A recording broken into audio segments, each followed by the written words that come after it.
Please welcome to the stage Daniel McCoy and Stuart Wellington.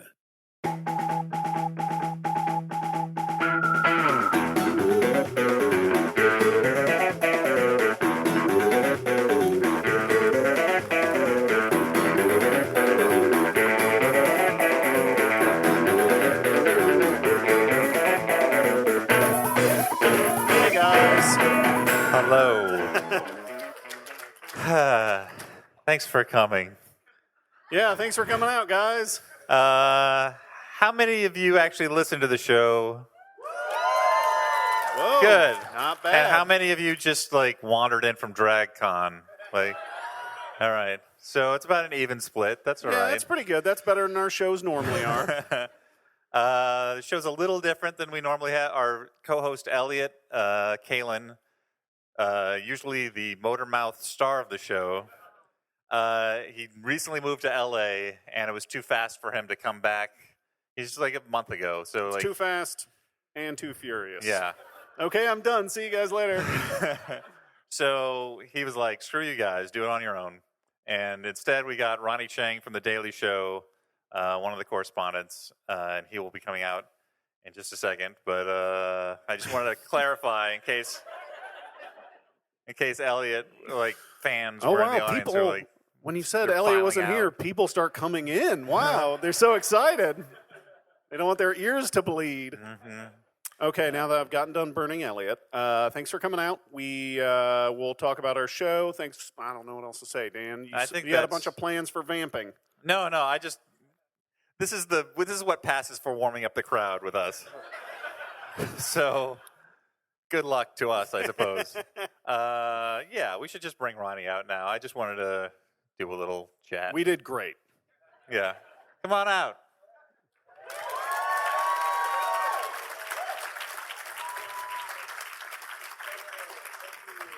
Thank you. Thanks for having me, everybody. So nice to be here. Very glad that I made it. I gotta say, the people at RudCon, super unhelpful. Very unhelpful. Asked them for directions to Podcast Fest. They did not care at all about my situation. But they looked pretty great, though, right? They were super good-looking models. I think it's funny that they put the coolest convention in the basement next to the nerdiest convention. They took one look at me and was like, "No, you're not buying a rug. We don't care about." Yeah. Because there's a rug convention too, right? Is that what somebody was saying? Conceit of the What? the bit. No, I thought there was a rug convention. There's a rug convention. Yeah, that's why I said it's the rug convention people. They're unhelpful. Like that. Yeah, I think thing? so. Yeah. Dan's pointing at the floor. Yeah. All right. Super good. Thank you for having me. We should get started with the show. Thanks. Ronnie, do you want a water? Thank you so much. I almost did not make this Yeah, podcast. let's save it for the Oh, show. you want to say? Oh, yeah. Show hasn't started yet. Oh, okay. Well, we're gonna do the intro, Yeah, okay. and then we'll do the show. Sure, okay. Just for the purposes of, if we release this later on, we have to pretend like this is a professional outfit. So yeah. so I'm just gonna do the intro. On tonight's episode, we discuss Catwoman. Live from the Javits Center. All right. Got it in one. That went pretty good, yeah. Got it in one. All right, so let's just start off. Hello and welcome to the Flophouse. I'm Dan McCoy. I'm Stuart Wellington. I'm Ronny Chieng. Yeah. Oh, yeah, we should have gone over that. Well, I figured he's a smart guy. He can pick up what's going on. I figured the body language when you pointed to me. Yes, that's my That's right. We have a guest host in place of Elliot Kalin. It is The Daily Show's Ronny Chieng. Thanks for having me. I've heard a lot about this podcast. Everywhere I go to around the world, actually, people tell me about this podcast. Okay. In Singapore, I'm being interviewed while I'm doing a movie. Just not bragging. And while I'm doing a movie, press comes, and all the press wants to talk about is how I'm on the same show as Dan McCoy from Flophouse. That's not true. That is true. She goes, but Dan McCoy on the Flophouse, right? I'm like, I can't believe you know this. Because I used to live in Australia, and I used to live in Singapore, and when I go back to Australia to do shows, they even in Australia talk about the Flophouse. So you guys got Even in Australia. yeah. So you guys got to do a show. Shout Even out those Australia and Singapore. Descendants of criminals. Okay, I was gonna say go there do a show, but not anymore. You can't. You just killed your Australian market with that. But yeah, man, everywhere globally, they tell me that, oh, you work with Dan McCoy from the Flophouse. I'm like, yes, I do. I'm also very famous as well. If you want to talk to me, but no. it's Usually fine. when people Ask me say what- you work with Dan McCoy from the Flophouse, they say it almost like a threat. Like I'm not leaving this escape room alive. No, we should. I think it's fun to just mention that. So Ronnie, you almost didn't make it here today. I made it 1 minute before you called my name on stage. Is when Yeah. I got here. I was doing a show in Arkansas, University of Arkansas yesterday. Great show, great people. It went well. It did. It was No, good. it's great. Yeah, I had very low expectations, but it went very well. And then the Of the students. state or No, it was a college gig, and usually you have low expectations for stand up at colleges because I always feel like they're gonna be jaded teenagers who are too cool for school and smartasses. But they weren't. They were super cool people. They were super friendly and really nice, and the gig went well. And I actually enjoy traveling around America because I've only been in America for 2 years, and so I'm not jaded. So I like to see different places, and I read Bill Clinton's biography twice. So I'm a big fan of Arkansas. And Are you going to be taking signups for the admissions at the University of Arkansas yeah. after the Shout show? out University of Arkansas. You guys were great. Thanks for having me. And then I came back. I got a 6 a.m. flight just to make this podcast. I know. But then the first flight, they had an intercom problem. Like one of those things that was like the tiniest problem but caused the biggest issue. So 1 hour, that flight got delayed by 1 hour. Then on my Delta app, it pops up like, hey, do you want to reroute your flight through Washington, D.C. and get here? I'm like, yeah, okay, I'll rebook. So I rebooked it. Thank you so much. Yeah. No, but then Jeez. after, the story's not over yet. Oh, okay. And then I Because rebooked. it's But you are saying scintillating. that this podcast almost was destroyed by audio issues? Yeah. Yeah. Yeah, on plane. And then I rebooked it on the app because I thought technology is helpful. And so I rebooked it. And then the flight turned out to leave like, I made my connection, but I couldn't get on it because I rebooked. I know. And then I had to wait till 12:30 for the next Jeez. one. Then I got on that flight, and then someone on that flight had a heart attack. And then we were delayed What? at the What? we were delayed at he had to go out. I was like, it's so fucking inconsiderate for these people have heart attacks on planes. And then that's why I was so late for Now- this. And then I made it here just when you said Ronny Chieng, and I walked in. I was like, yes. Ronnie, did you Yeah. run over an elderly woman who could have been a witch? Is that possible? And, I was in attack. I was looking at my phone, so I'm not sure. Okay. So, all Maybe right. that happened, but Thank God you're So here. this is a true tales of travel podcast. Yeah. I know that's incredibly boring, but it was a very exhilarating morning for me. No, you no. have no idea, and I've been looking forward to doing this podcast. So You I needed didn't a want to little miss it. time to decompress. You needed a vent to the Oh audience. yeah, I did. I know. It's one of those. I know I sound like the crazy punch right now, but I had a very crazy morning. But this is not a travel podcast, despite what Stuart just said. The trickster god, Stuart. This is a podcast where we watch a bad movie and then we talk about it. And Ronnie chose our movie Yes. this time, Yes. and it's Catwoman 2004. Starring Halle starring Berry. Halle Berry, yeah. Yep. Now, why did you choose this movie, Ronnie? Because it's popped up on a bad movie list for a long time, but I've never gone around to watching it, and so I Oh, figured okay. this would have motivated me to. The way you say you've never gotten around to watching it. And Right. also, I feel like with the current tone of like Marvel movies, it's important to reflect on superhero movies in times past Yeah. and the You wa- lessons we learned from them And you Going want to see forward. how to build a cinematic universe. around Catwoman. So yeah. We should go over what actually happened in this movie. I'm pulling out my notes here. hmm Oh, I actually have Just an really- iPad with it on if you guys Oh, want. Yeah. We just show it to the audience. Right. Um, Interesting movie as well. That when it came out, I mean, there was lots of hype around it. I think. And it Halle starred Berry. an Oscar winner, right? Yeah. Sharon Stone as well, all-star Yeah, cast. no. So it had a lot of hype. and a number of cats are in the movie. Yeah. Yeah, famous cats. Francis Conroy There's coming a- hot off the heels of 6 Feet Under. A Yeah. TV show. No, that's right. It's This is the new accurate. movies. So- 3 Asian people in the movie I counted the whole time. So shout out Asians in film. Yeah, there was the there was the henchman, second henchman, and then there was the forensic scientist, Benita Ha, and then there was burglar. Burglar, yeah. Burglar number 2. So yeah. they're really making inroads, is what Yeah. you're saying. Yeah. It was a real watershed moment for Asians in cinema.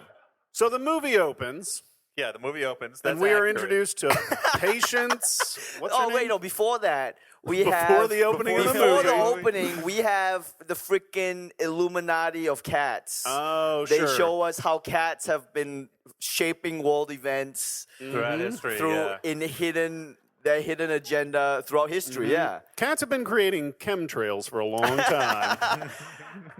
I mean, yeah. Do you remember that the opening Yeah, sequence, no, like a it's like- montage of cats in history influencing global events? Yeah.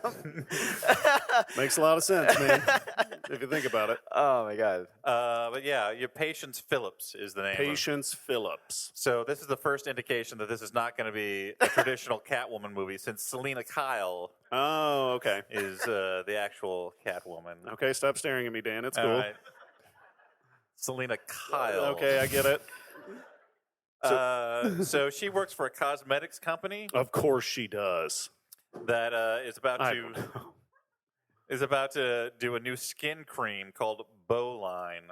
I think it's Bioline is how they pronounce it. in Bioline? this. Correct. Did you just read the novelization? That's right. I didn't have time, so I decided to do the thing that would take more time to do. Yeah.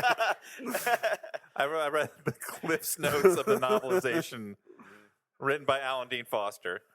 Anyway, a lot of Alan Dean Foster fans in the audience today. So, all right, Bowline, what did you say? Bioline is the name of the Bioline? product. Yep. We're introduced to it because Alex Borstein, the best friend, who's quirky, got a hold of an early advance copy of the cream, and she's been smearing it on her face. She talks about how great it is, but then she immediately says, "But I've been having these weird headaches." Surely that doesn't foreshadow anything. No. That's completely unrelated. She drank too much. So it's supposed to reverse the effects of aging, this cream. Oh. But Patience has a delivery to make late at night in the research and development department. Oh man, you're going way too fast. All right. We have to touch on the fact that we have a meet cute with hunky Benjamin Bratt, where All right. she is chasing a cat outside of a building, almost falls to her death, but luckily Benjamin Bratt breaks. Oh man, I can't say that many B's. Benjamin Bratt Benjamin breaks. Bratt. Benjamin breaks. Bratt breaks into her apartment and saves her at the last second, and it's really great. That's all I have to say. Yeah. And this shows the bond, the burgeoning bond, Benjamin Bratt. Between- the burgeoning bond that Patience has with cats. That she is so willing to go out and Yeah. save a cat by dangling from a building. That Oh, was- she stands on top of a AC unit, Yeah, that's crazy. which is that's I don't know that's as dangerous as you can get in New York City to stand on This an is like- AC unit. Yeah, Ronny Chieng's like the more you know. yeah. Never stand on an AC unit. Even I know that. I'm What, not are even you from America. I'm like, I've never seen an AC unit in my life. I'm like, yeah, don't stand on that. Yeah, That's not going to support your weight. I know you got to find that cat, but why don't you have a little more patience? Hey, that's her Hey. character's name. And by the way, Benjamin Bratt, if his character's name's easier to say, it's Tom Lone, I think is it? Tom Lone, a normal name. Yeah.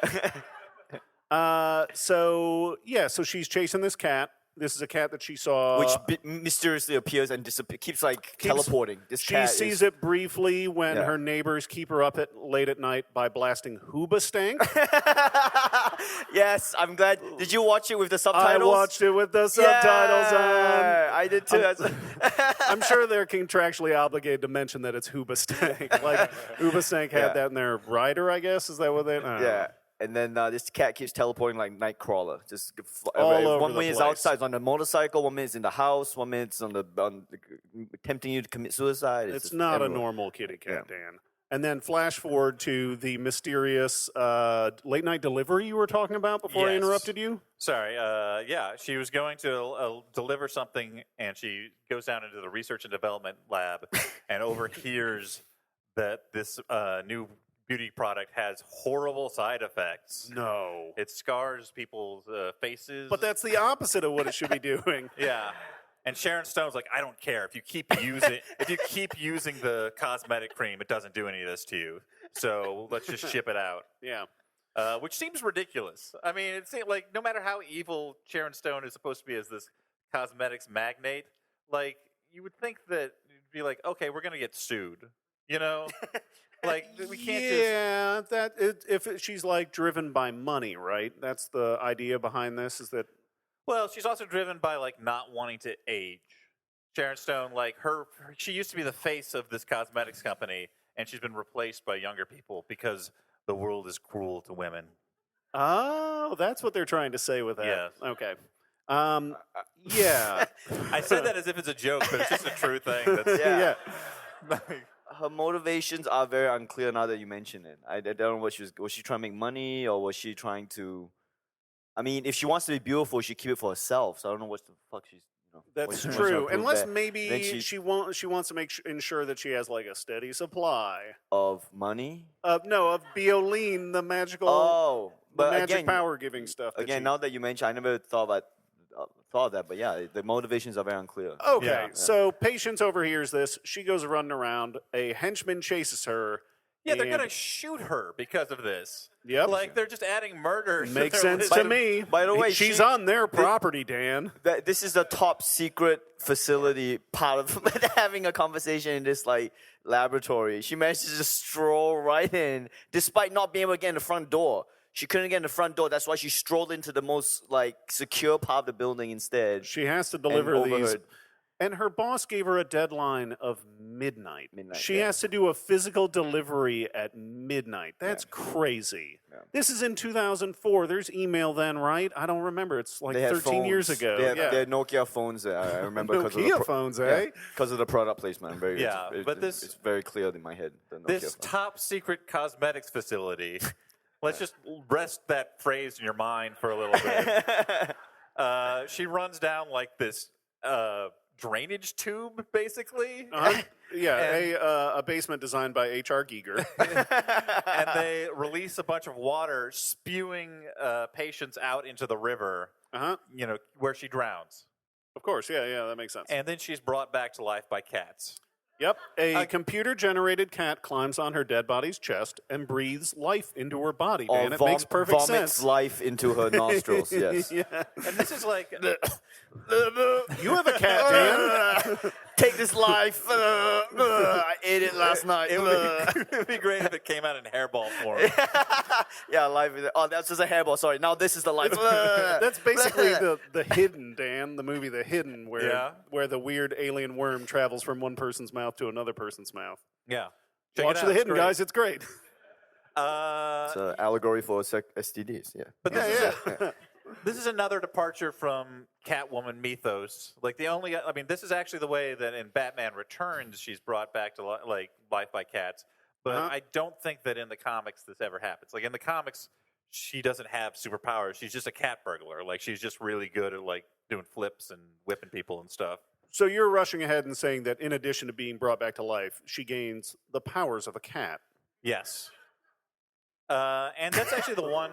That's actually the one scene that I kind of liked in the movie, where she was like walking around her apartment, like she suddenly has these cat powers, and she is doing like Go on, balance Dan. beam stuff on the sofa, and I don't know, like the fact The it was, like- one scene she's doing balance beam stuff. Like anytime she walks into a room and there's a table, she's like, I'm jumping on that table. Yeah, but by the way, anytime you see her walk in this movie as Catwoman, suddenly she becomes like a Victoria's Secrets, like Yeah. Victoria's Secret. What was that? What's that? A Did I Victoria's pronounce it Secret Angel? angel or Angel, a model? yeah, like she's like walking a catwalk literally every time she walks. Oh, Yeah. I get it now. Also- Yeah, also, I mean, for struggling, like she's supposed to be the loser, right? The quintessential loser. Her Yeah. apartment is huge. Her apartment has a studio in it. She does have a There's great apartment. Oh, her apartment is super it has an big, air yeah. conditioner. We talked about Yeah. that. There's when she comes back from the dead, she's covered in mud, and she jumps up instead of going in through the front door like a cat. She jumps up a full story and breaks her own window. Breaks her own window just like a cat would. And then flash forward to the next morning where she's sleeping on a shelf. First off, that's a very sturdy shelf. Yes. And she's totally clean. And I'm like, where's the scene of her cleaning herself with her tongue? Wait, is that? No, I mean, it's kind of gross. I but mean, yeah. Okay. Go on, Dan. No, it sounds like you wanted it to turn into sort of an erotic. I mean, no. film Come for on, a- dude. Like a cat. I Like don't a find cat, cats okay. that erotic. that erotic. Yeah, I left the door open a little. Nothing sexier than a good Garfield strip. So she goes to She goes to work. She loses her job because, like a cat, she's mean to her boss. Yeah. But no, she's not even completely mean. She has that weird switching back and forth. She at one point she's like meek, and then she gets aggressive, and then she immediately apologizes for it. It's just Which is actually kind of like a cat. She also is she finds that magic cat again and opens up the charm box on its necklace, and that's what they call those things on a cat's neck, Yeah, right? A sure. necklace. And it's got a intricately folded piece of paper with an address, like you'd expect. She follows that to a crazy library about cat myths owned Yeah. by Francis Conroy. Mhm. How am I doing, Dan? Am I You're doing covering great. this? Okay. And then Frances Conroy is kind of weird, and then she throws catnip in Halle Berry's face, and that's the moment when I'm like, "Oh, I'm so sorry, Halle Berry. You got to roll this catnip ball on your face for like a minute." yeah, that's right. Yeah, and so Halle She Berry won an learns- Academy Award, Dan. I know. Yeah. Then she throws the ball of catnip and she rolls on her face and starts like smelling her hands because apparently cat powers come with all the downsides of Yeah. being a cat. Like, that was the point when I'm like, I don't think this is going to be a serious take on this character. Yeah, she starts shedding all over the place all of a sudden. Yeah, starts being a dick to the owner. Sure. So I would love there's a deleted scene where she just gets distracted by some string in the middle of the conversation. That's basically what was happening. I mean, I don't want to jump ahead Yeah, she's here. like, and she's also like, you're getting too close to the heart of this mythology. I'm going to throw catnip in your face to distract you. Yeah, Frances Conroy pushes Halle Berry off of a balcony, basically, and she Because lands her on balcony has breakaway. like a swinging door, like a saloon door into nothingness. Yeah. But in case she ever wants to jump down. Yeah, and they really hammer home that we get it. She's got cat characteristics. The whole movie, they keep hammering that. From the one point, she's eating cat food by the tin. It's like, Yeah, and she says, "I'm just having a little snack." Like, Yeah. fuck off, dude. Yeah, what a weird way to. I can't help but feel that's tied to this being like a men trying to make a female hero and making her have to have the powers of like the actual animal. Yeah. Like, it's like Batman having to swoop down and eat worms at night or something. It's Well, yeah, You know- Batman's like walking around like, I can't see anything. Let me yell at it for a second. and we're like,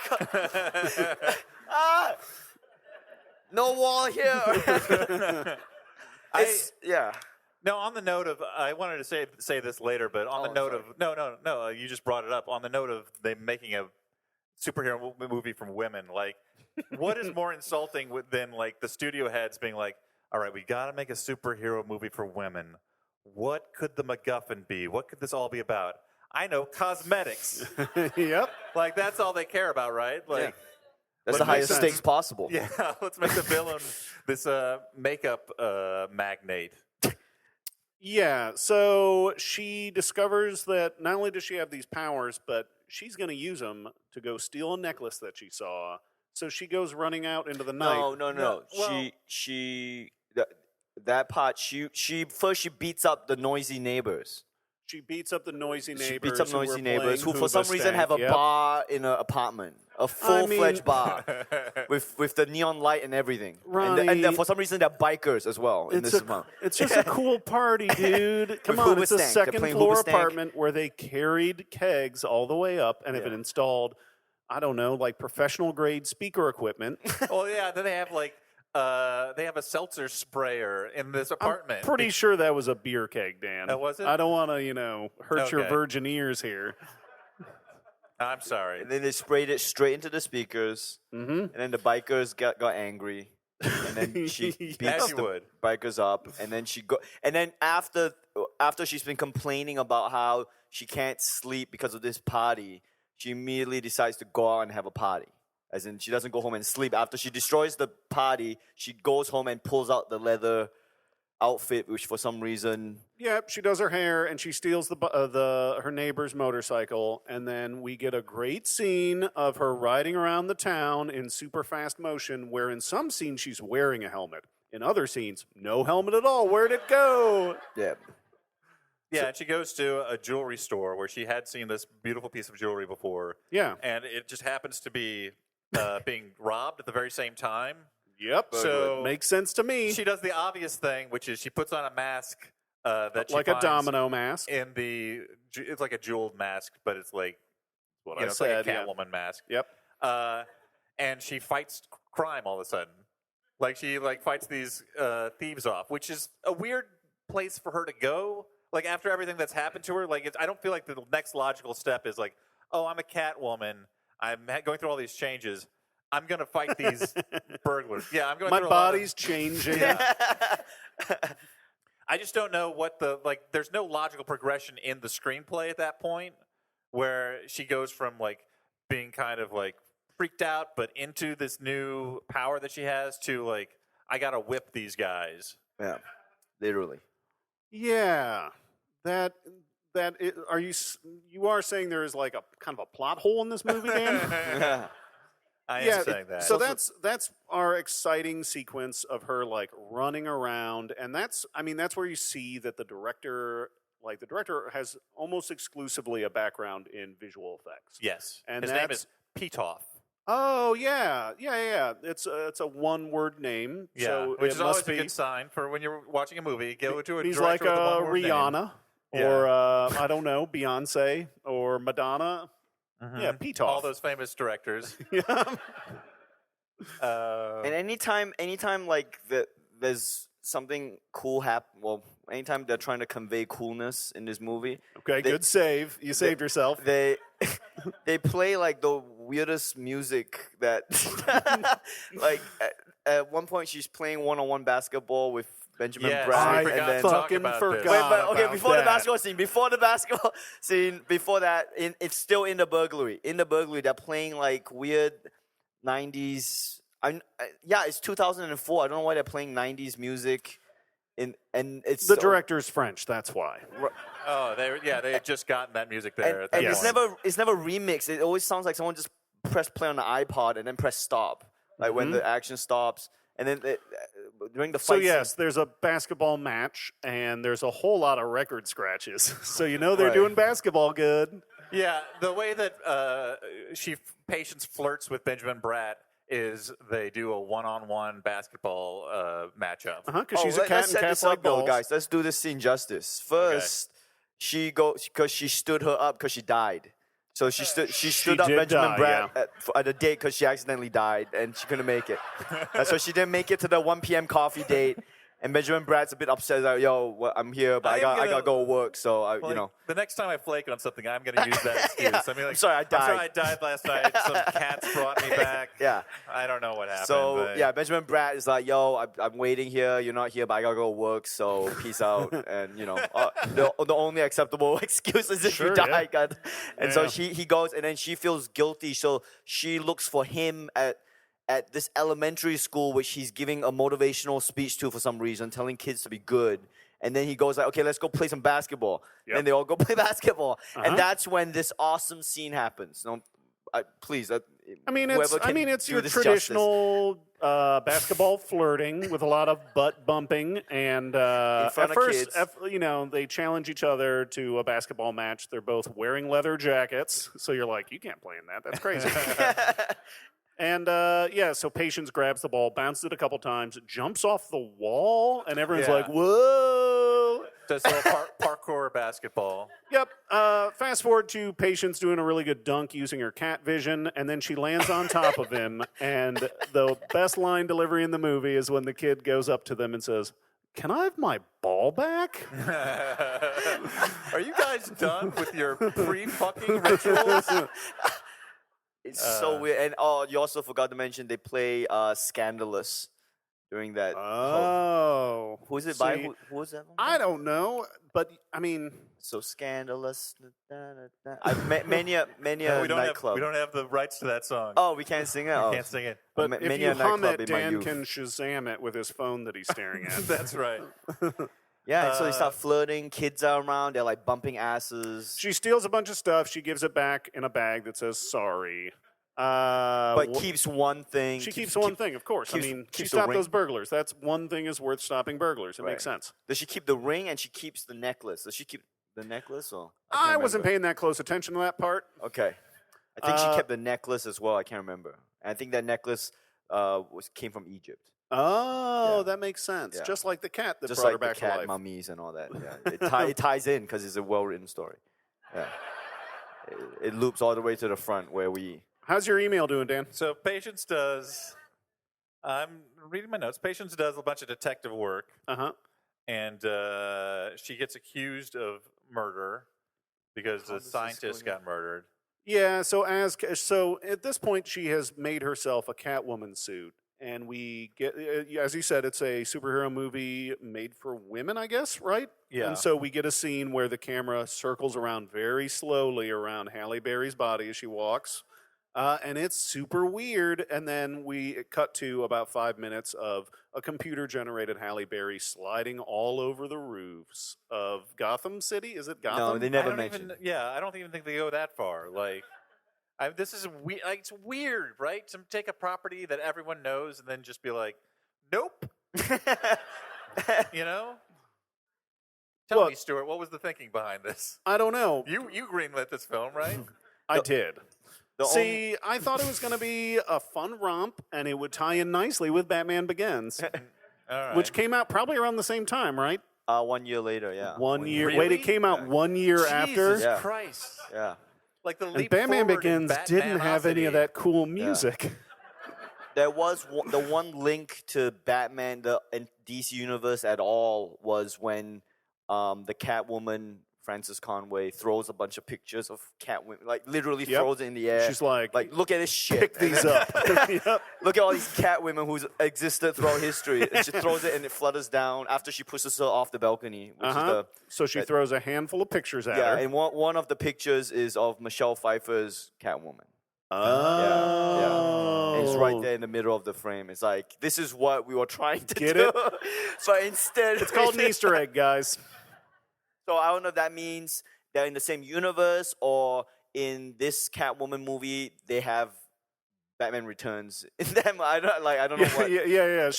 That's a screenshot of the movie Batman Returns that exists in this world. In this world, right? And it's not Michael Keane. It's Sylvester Stallone playing Sylvester Stallone in this universe. Okay, what an interesting choice. Batman.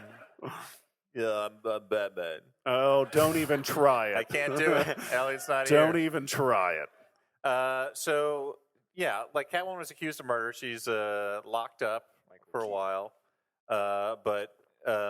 So I lost the thread a little bit Okay, here so in this movie. I after the gotta scientist admit. is killed, she visits Alex Bornstein in the hospital, and she sees a news story where the head of the company says, even though the head scientist was murdered, we're still going to release this beauty product. Yeah. Which is crazy, dude. How often do you see like a news story about a beauty product? Yeah. I mean, maybe it's Taxi TV. Like, I don't know. So we're assuming that this guy's the bad guy. Whoops, no.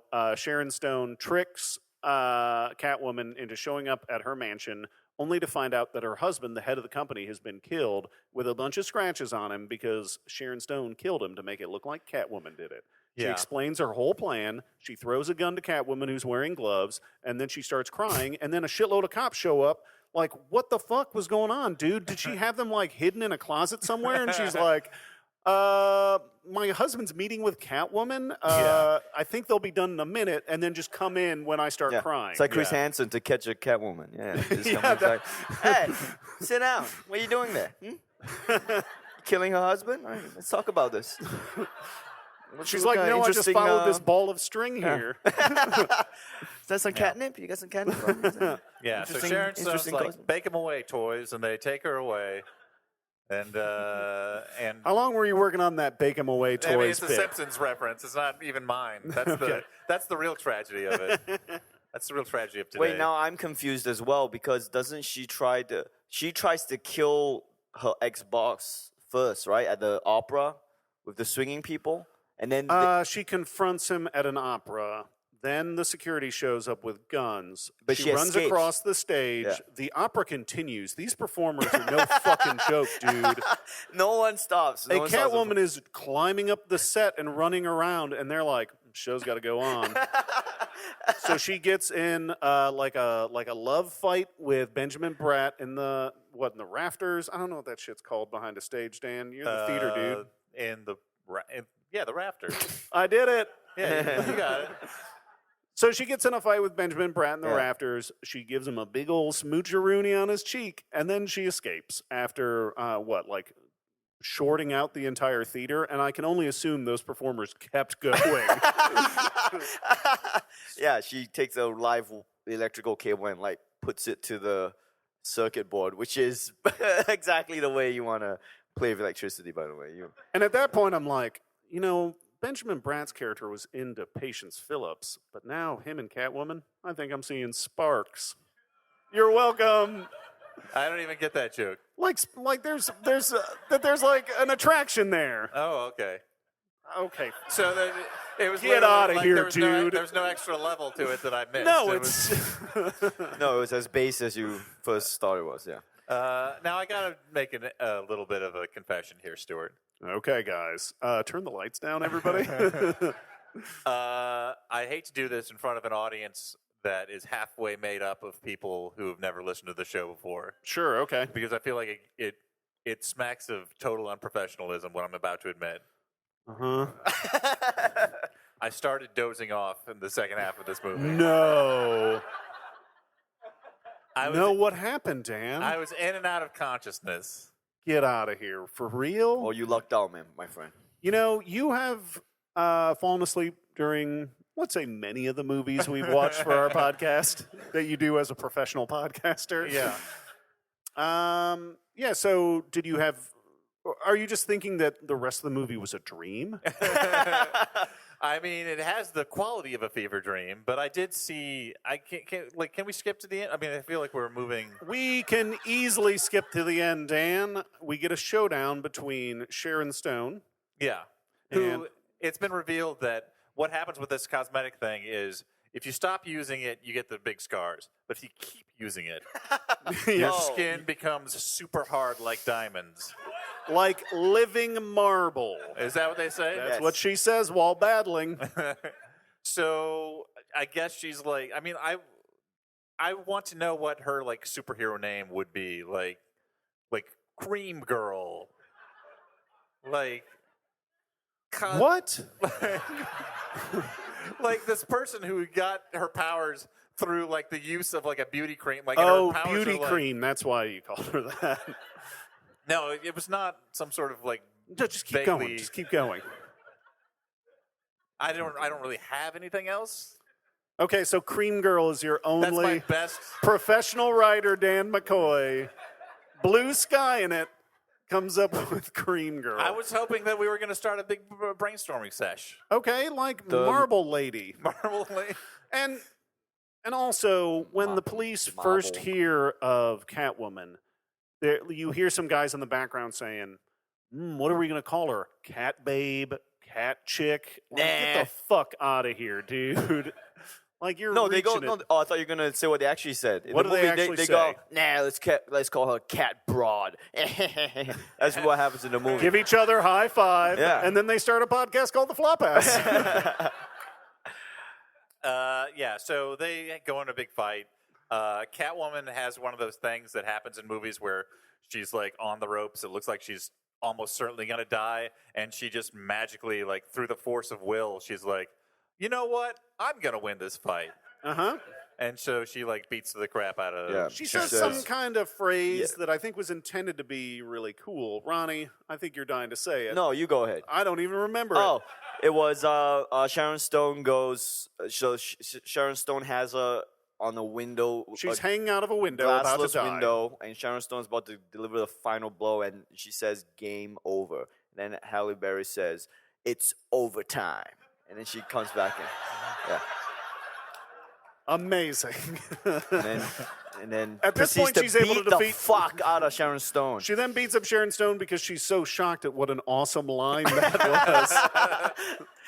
Very quick. She then kicks her out a window and she dies. The end of that story. Yeah. Yeah, sure. I mean, and Catwoman Tries to save her. Does the Yeah, does hero the- thing? Tries to like, no, Yeah, give me you your know. hand, and then Sharon Stone sees her reflection, She's like, I'm old. Yeah. I gotta die.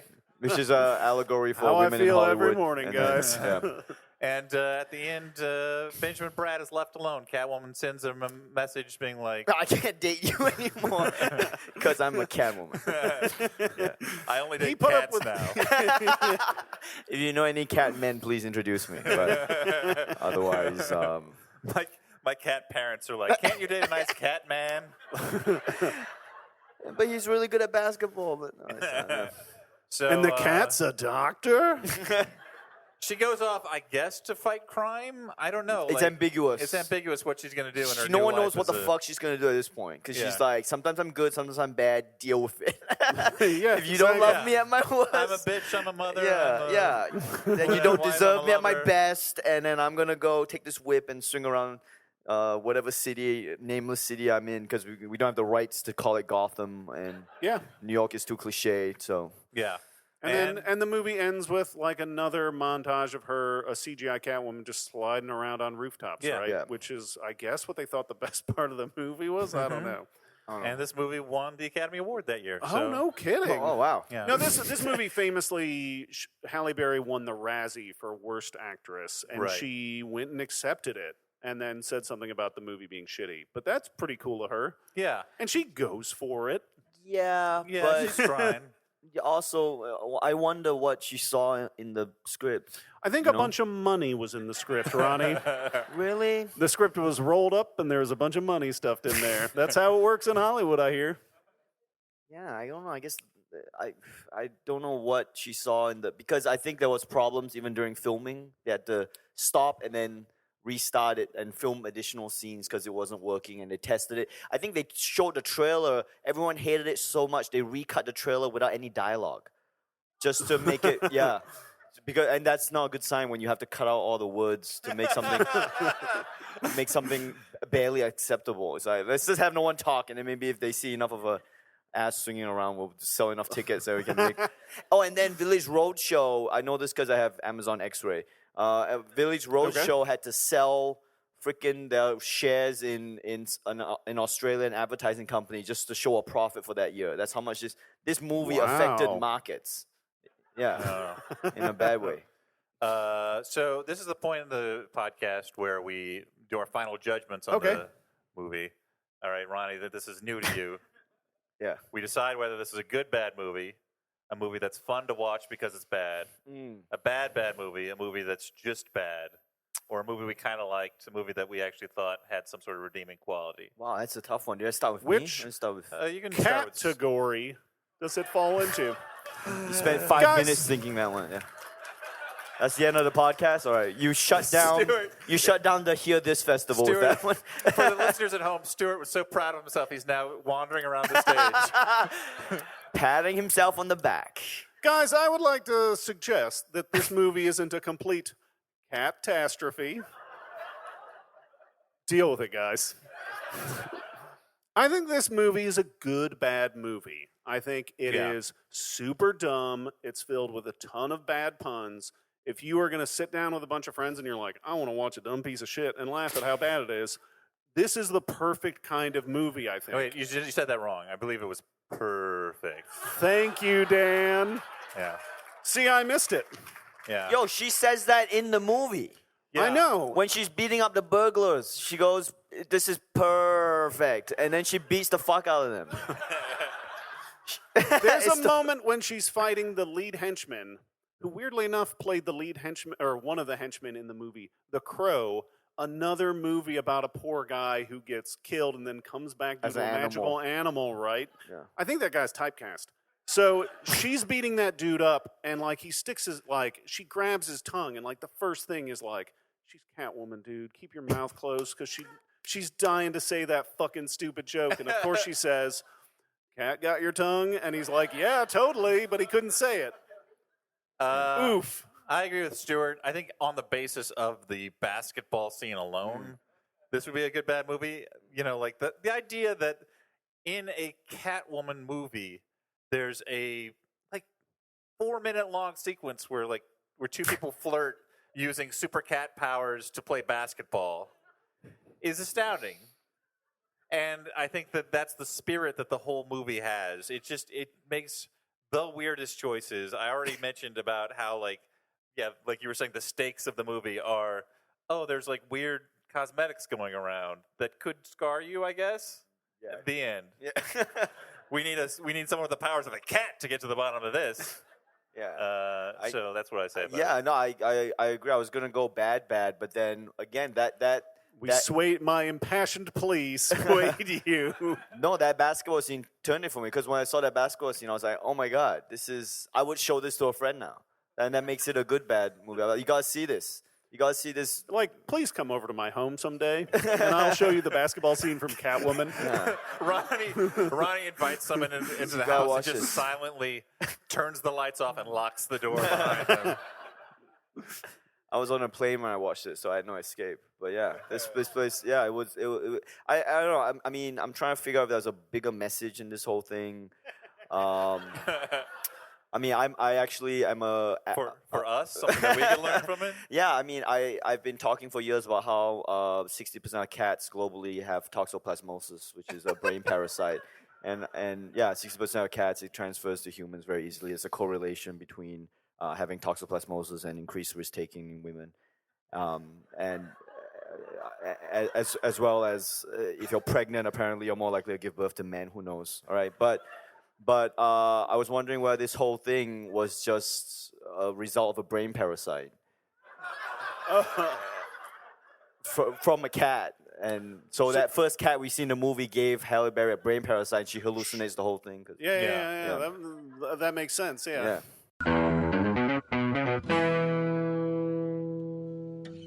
Unless you wish you could trade in your own family for the Pearsons, Inside Pop is definitely not for you.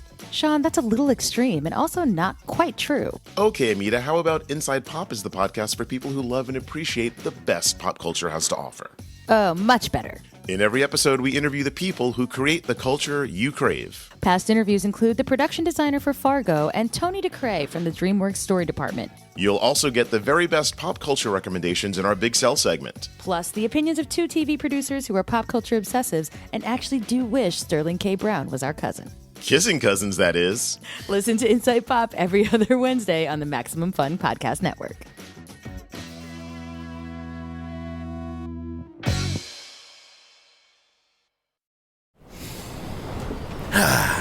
There's nothing quite like sailing in the calm international waters on my ship, the SS Biopic. Avast! It's actually pronounced biopic. No, you dingus! It's biopic! Who the hell says that? It's biopic. It comes It's from the words for biography and picture. If you... All right, that is enough. Ahoy, I'm Dave Holmes. I'm the host of the newly rebooted podcast, formerly known as International Waters, designed to resolve petty but persistent arguments like this.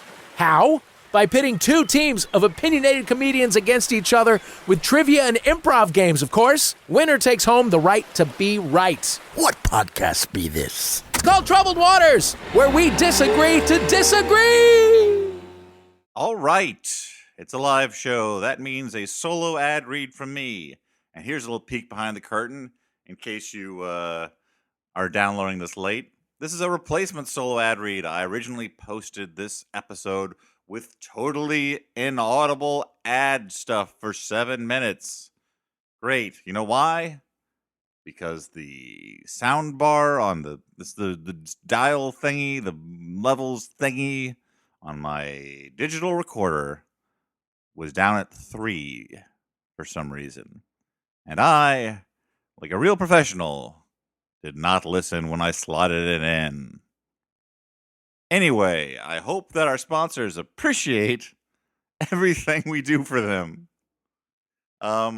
Look, I'm sorry. I'm sorry if people download this and don't get their stuff. I don't know how best to do it. I'm trying to make it up right now. Let's hope that you didn't download this originally. The Flophouse, oh boy, is supported in part by Squarespace. With Squarespace, you can create a beautiful website to turn your cool idea into a new website. Your idea is probably pretty good, but if you think it's cool, why not turn it into a website? You can blog or publish content. You can sell products and services of all kinds and more.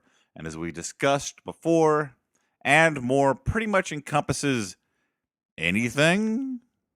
Squarespace features beautiful customizable templates created by world-class designers, a new way to buy domains and choose from over 200 extensions, analytics that help you grow in real time, and 24/7 award-winning customer support.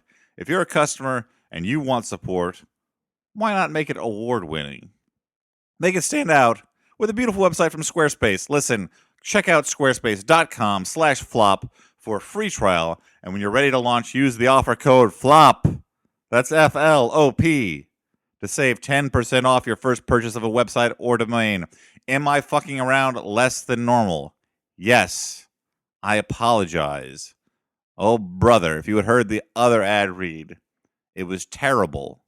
It was the worst ever, but it went on for a long time. So if you like that terrible ad read content dragging on and on, I'm sorry that you missed it. Hey, guys. Jumbotrons. We all love them, especially the people who get them. And again, I hope that they get these Jumbotrons.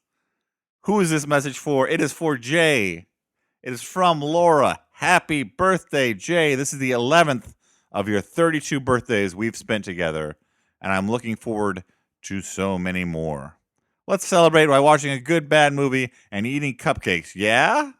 We can even fit in some skipping down the street. I love you.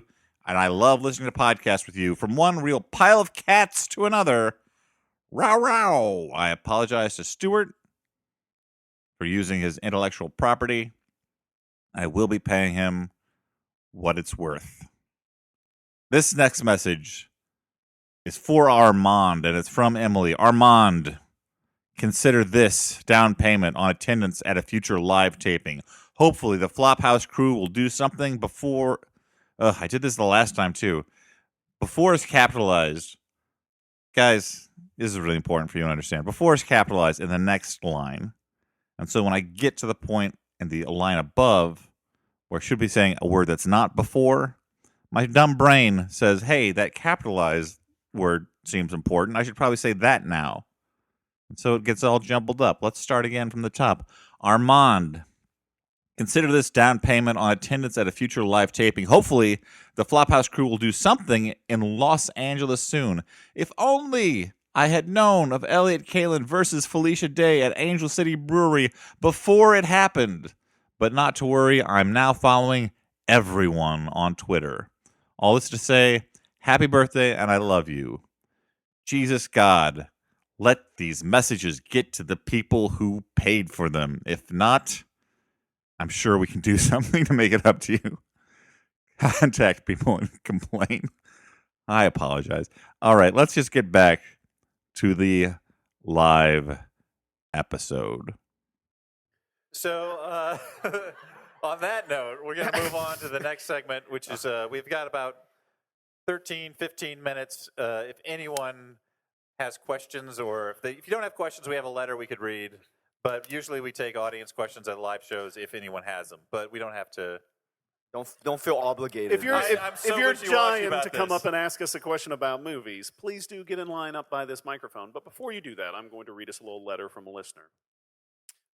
Dear Dan and Stu, I've written into your podcast before, but never with the anger I'm feeling now.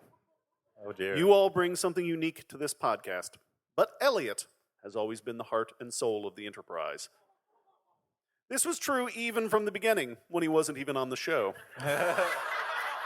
And yet, now I see that you have the temerity to replace him so casually and callously with Ronny Chieng, who I assume doesn't even have the decency to interrupt you both regularly and without mercy.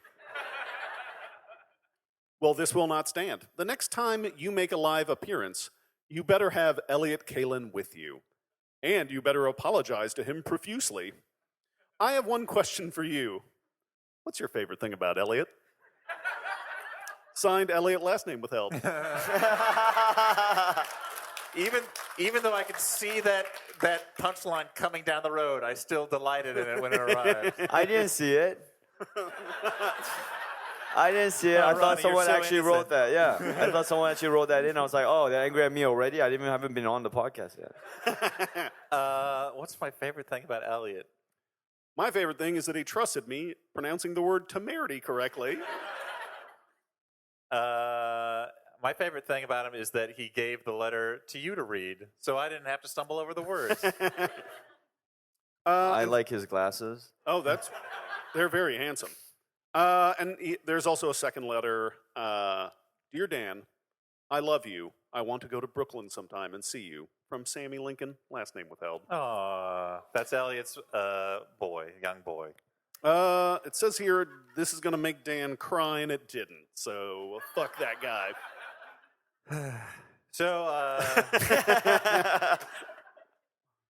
So if anyone doesn't have a question, I mean, we could just Give them a chance. wrap Give it them a up. chance. but- Give them a chance. There might be someone. Anybody have one question? Yeah, there we go. Thank you. Thank you. Hi. Hello. Hello. I have a question. Oh, what's your name? Sorry. My name is Elizabeth. Where are you from, Elizabeth? Here in New York. Oh, from New York? Yes. Hello. Okay, cool. You're What's so your u- favorite? Oh, no, go. Ronnie's just used to doing crowd work. Crowd so- work, yeah. What's your name? Where are you from? Uh, That place sucks. Yeah, that's crowd work. So lately, the website Rotten Tomatoes has gotten a lot of press because there's many people in Hollywood, particularly directors, who do not like the fact that publishing the reviews of a movie ahead of time, it seems to sort of sway people in terms of opening weekend box office. And, a lot of people do use Rotten Tomatoes now to sort of gauge, is it going to be a good movie or not? Do I really want to go see it?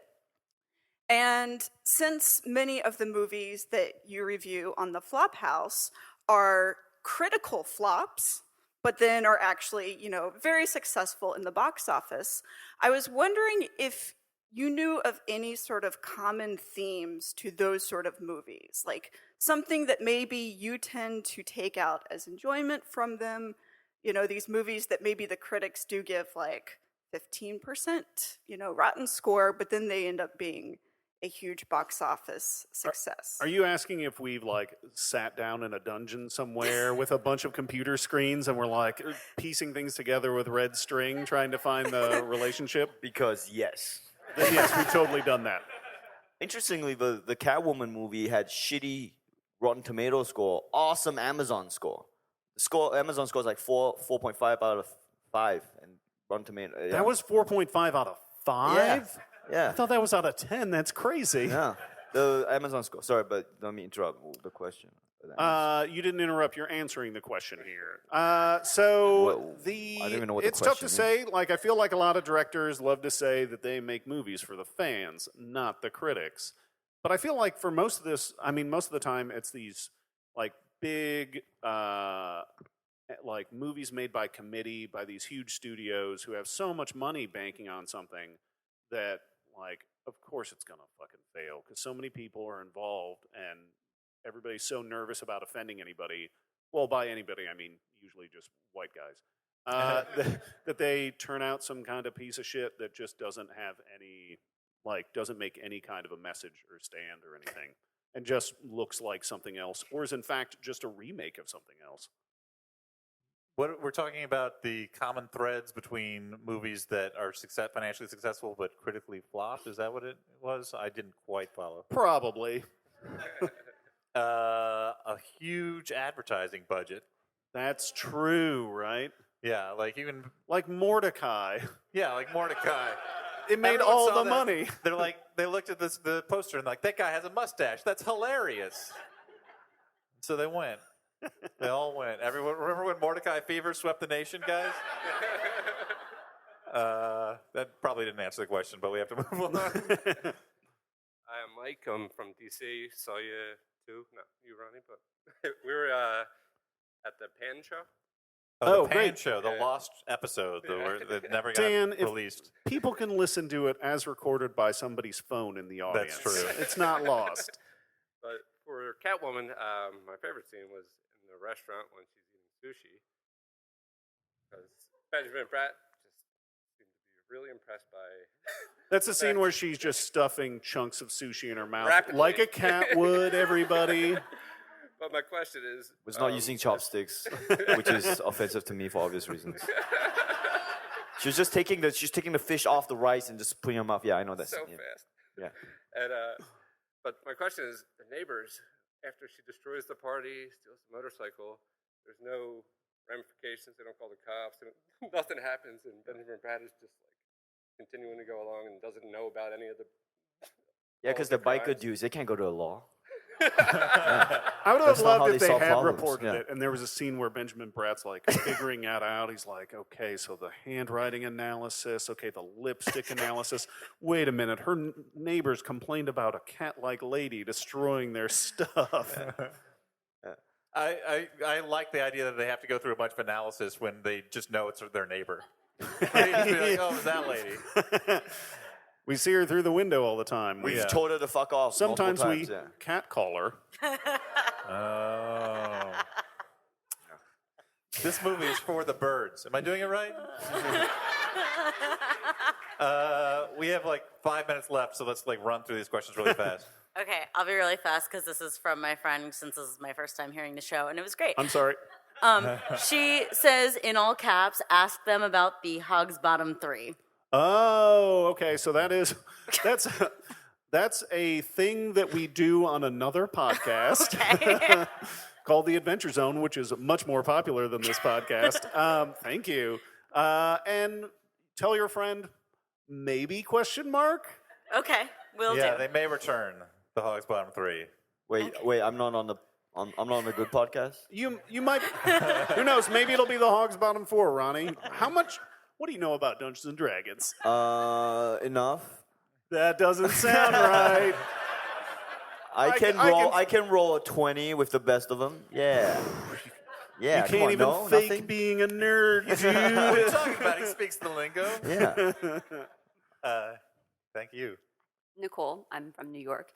I was just wondering, with this movie compared to a movie like Wonder Woman, and we have this movie that seems to be created by like 1950s style ad men about what women like, what would be worse for women? Like a superhero that had to solve the case of like Kathy in the comics, like find chocolate. Like, is there a worst like version of Catwoman? Oh, don't. This is a trap, by the way. The correct answer is we cannot say what would be worse for women. We have no idea. Wow. Yes. We kind of need you around. I went to law school, so let's just save our asses right now. I don't want to hear about this on Twitter. There is a great scene in Catwoman where she visits Alex Bornstein in the hospital, and she's like, I brought a snack for you, and hands her a giant Hershey bar.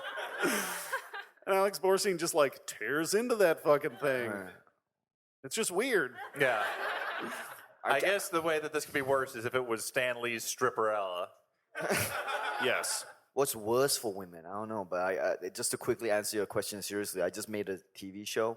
The worst thing you can do is not be authentic to your story. I think authenticity resonates with people, even if you can't relate to it. So when it's coming from an authentic place. So I guess the worst way you could mess up a movie about women is to not have women write it or direct it or whatever. But maybe you're gonna have Yeah. problems. Yeah, I don't know. Sorry, was that too serious for this? No, it was great. All right, let's go. We've got one more question. We can just fit it in, I think.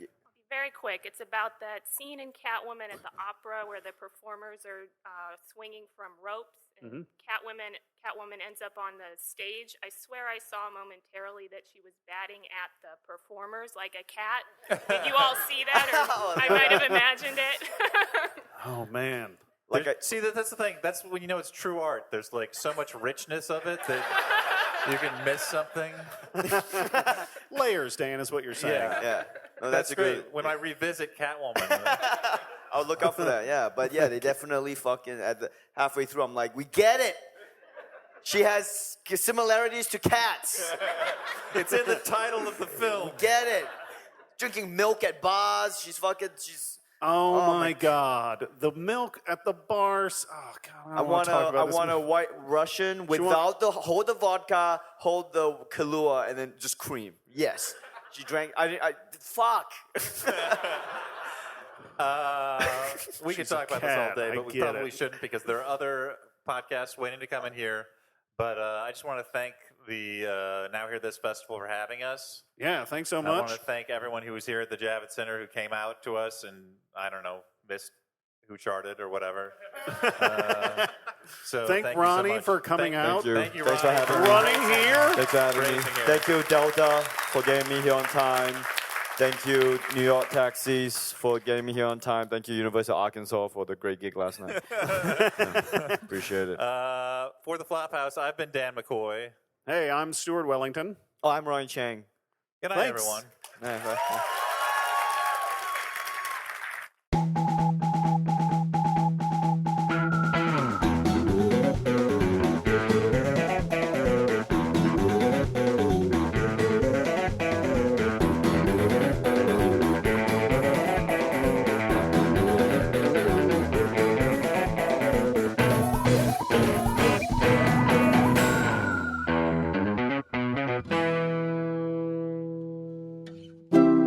MaximumFun.org. Comedy and culture. Artist owned. Listener supported.